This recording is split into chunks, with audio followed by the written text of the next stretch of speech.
আমার ছোট্ট সোনা বন্ধুরা, কেমন আছো বলো? নিশ্চয়ই খুব ভালো আছো। তোমাদের মনে আজ আবার তোমাদের জন্য একটি কবিতা নিয়ে এসেছে। এই কবিতাটি তোমাদের খুব ভালো লাগে। কবিতার নাম লুকোচুরি। আর কবি কে বলো তো? বিশ্বকবি রবীন্দ্রনাথ ঠাকুর, তোমাদের খুব প্রিয় মানুষ। তাহলে চলো শুরু করা যাক।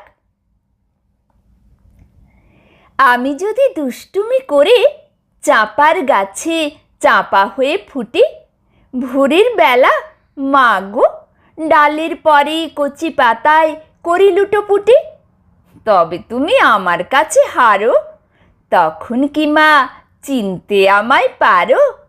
তুমি ডাকো, খোকা কোথায় ওরে?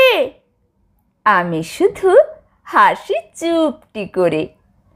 যখন তুমি থাকবে যে কাজ নিয়ে, সবই আমি দেখব নয়ন মেলে। স্নানটি করে চাঁপার তলা দিয়ে আসবে তুমি পিঠেতে চুল ফেলে। এখান দিয়ে পুজোর ঘরে যাবে, দূরের থেকে ফুলের গন্ধ পাবে।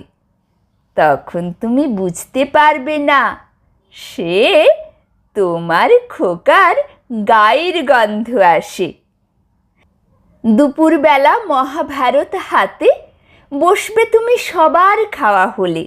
গাছের ছায়া ঘরের জানালাতে পড়বে এসে তোমার পিঠে কোলে। আমি আমার ছোট্ট ছায়াখানি দোলাবো তোর বইয়ের পরে আনি। তখন তুমি বুঝতে পারবে না সে তোমার চোখে খোকার ছায়া ভাসে।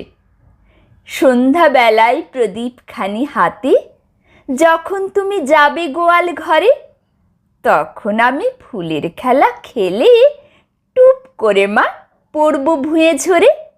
আবার আমি তোমার খোকা হব, গল্প বলো তোমায় গিয়ে কব। তুমি বলবে দুষ্টু ছিলি কোথা? আমি বলবো না সে কথা।